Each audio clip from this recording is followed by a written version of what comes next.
Halo pemirsa, Assalamualaikum warahmatullahi wabarakatuh. Kita berjumpa lagi di channel Evergreen Bonsai. Dalam kesempatan ini kita akan berbagi tips bagaimana cara perawatan bonsai jeruk kingi biar bisa tampil subur, prima, dan berkarakter. Pemirsa, ini koleksi saya sendiri. Ini saya training sudah sekitar 8 tahun lebih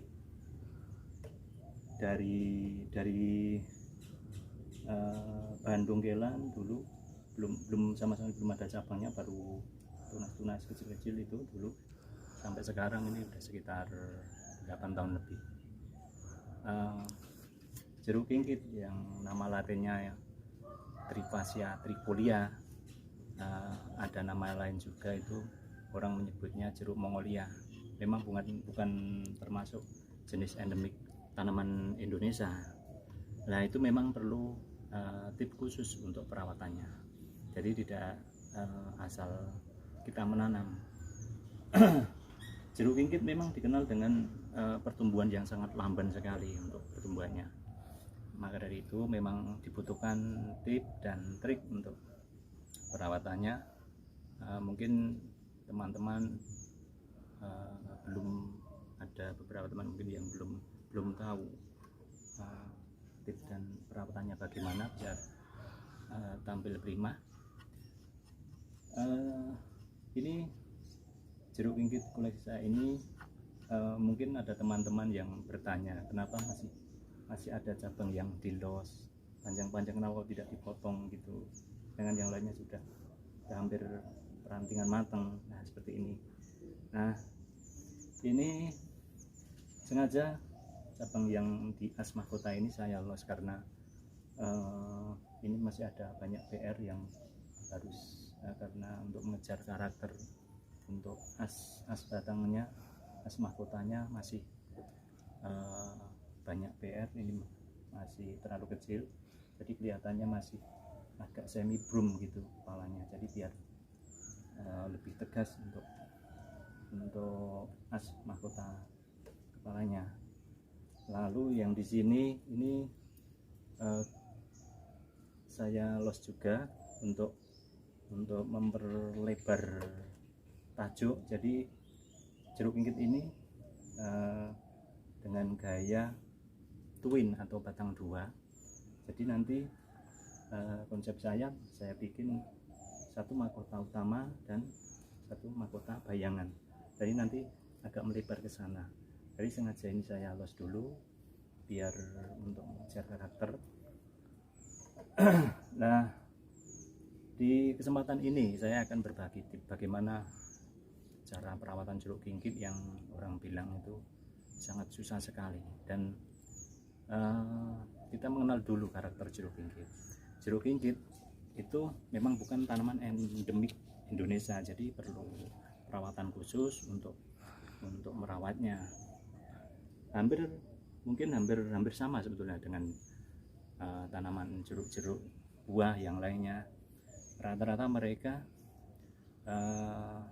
memang agak kurang cocok ditanam di daerah tropis, kecuali ditanam di daerah-daerah dengan suhu yang rendah, dengan air yang cukup dan sinar matahari yang tidak terlalu panas.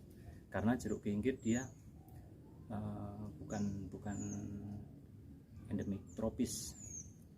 Nah, sesuai namanya jeruk Mongolia, memang mungkin dahulunya itu berasal dari Mongolia, negara Mongolia. Menurut cerita, tanaman jeruk kingkit itu dulu dibawa oleh pedagang-pedagang Cina sampai ke Indonesia, dan jeruk kingkit itu banyak berkembang di Indonesia secara liar sekarang, mungkin di Sumatera dan Banten, Kepulauan Seribu. Nah, itu tempat-tempat di Indonesia yang banyak tumbuh jeruk-jeruk kingkit. Karena dahulunya menurut cerita itu pedagang-pedagang Cina itu dulu berlabuhnya di daerah Sumatera, di daerah Banten di sana. Makanya penyebaran untuk spesies jeruk ringkit itu banyak di daerah sana. Nah, untuk tip perawatannya, memang kita kenali dulu karakter dasarnya, yaitu tanaman dengan suhu tidak terlalu panas dengan cukup air, itu yang utama. Jadi syarat tumbuh normal dan subur itu harus memenuhi 2 syarat itu. Lalu kita kenali hama dan penyakitnya. Hama dan penyakitnya itu biasanya kalau jeruk ringkit yang paling sering menyerang itu adalah ulat daun itu yang berwarna hijau, hampir mirip dengan daun. Biasanya kalau kita tidak jeli mengecek itu kadang daun-daun itu tahu-tahu sudah diserang oleh ulat. Makanya kita untuk perawatan seminggu sekali kita semprot pestisida untuk mengantisipasi itu. Lalu untuk hama yang lainnya biasanya yang itu sangat menakutkan sekali untuk jenis jeruk ringkit, yaitu penggerek batang. Hama penggerek batang itu dia akan menyerang batang, dimana biasanya hama penggerek batang itu dia akan menyerang dimana tanaman jeruk itu dia pas 1 kekurangan unsur hara, 2 kekurangan air, 3 pas kurangan asupan nutrisi. Jadi pas jeruk itu sehabis buah biasanya, nah itu sangat rentan sekali terserang hama. Ciri-ciri hamanya biasanya di cabang batang ini akan muncul getah bening seperti lendir itu muncul dari dalam batang. Nah, apabila jeruk ringkit itu sudah ada indikasi itu keluar lendir itu, nah itu harus segera diantisipasi. Cara bagaimana? Yaitu kita semprot dengan tahap pertama, kita semprot dengan pestisida. Banyak di toko-toko tanaman itu yang menyediakan pestisida. Lalu lebih akurat lagi, di mana yang bagian batang itu terserang hama tadi, kita korek dengan kita lubangi dengan bisa peso atau mungkin alat-alat untuk melubangi tempat yang dimana keluarnya lendir tadi.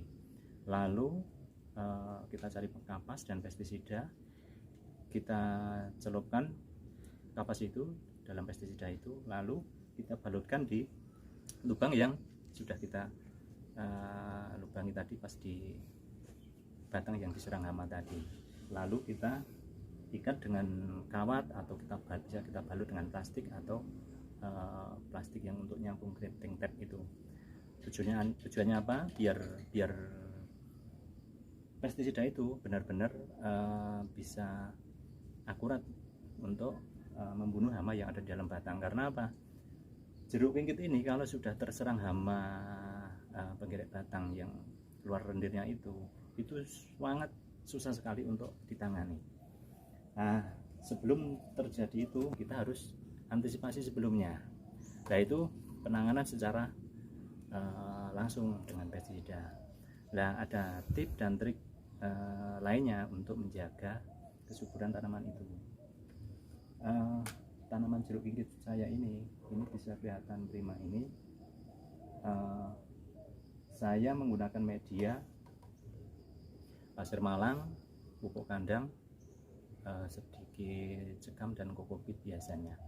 Dan jangan lupa dengan pupuk nutrisi tambahan, yaitu saya menggunakan pupuk Dekastar, karena untuk jenis pupuk yang paling ramah lingkungan dan jaminan kualitas yang paling prima yaitu Dekastar. Nah, selain itu untuk perawatan yang lainnya, usahakan tanaman jeruk ringkit itu dalam masa training jangan sampai berbunga dan berbuah. Nah, seperti ini indikasi, ada indikasi untuk daun-daun yang sudah mulai kuning, sudah mulai muncul bunga dan buah, itu indikasi sudah waktunya untuk penanganan penggantian media, karena saya yakin ini akarnya pasti sudah full dan perlu asupan nutrisi baru. Nah, nanti kalau tidak segera ditangani pasti akan pohon itu akan kekurangan nutrisi, jadi dia akan muncul bunga dan bunga terus. Jadi nanti dikhawatirkan hama-hama yang sangat berbahaya itu akan menyerang batang itu sendiri. Nah, itu tadi tips dan triknya. Usahakan jangan dalam masa training jangan sampai pohon jeruk kinggit itu berbunga dan berbuah. Jadi harus kita buangi. Kalau enggak, berarti kalau indikasinya kalau sudah muncul bunga dan buah, berarti kita harus suplai pupuk atau ganti media. Nah, itu tips dan trik yang utama dalam perawatan jeruk kinggit. Memang tidak mudah, diperlukan ketekunan dan konsistensi dalam perawatan.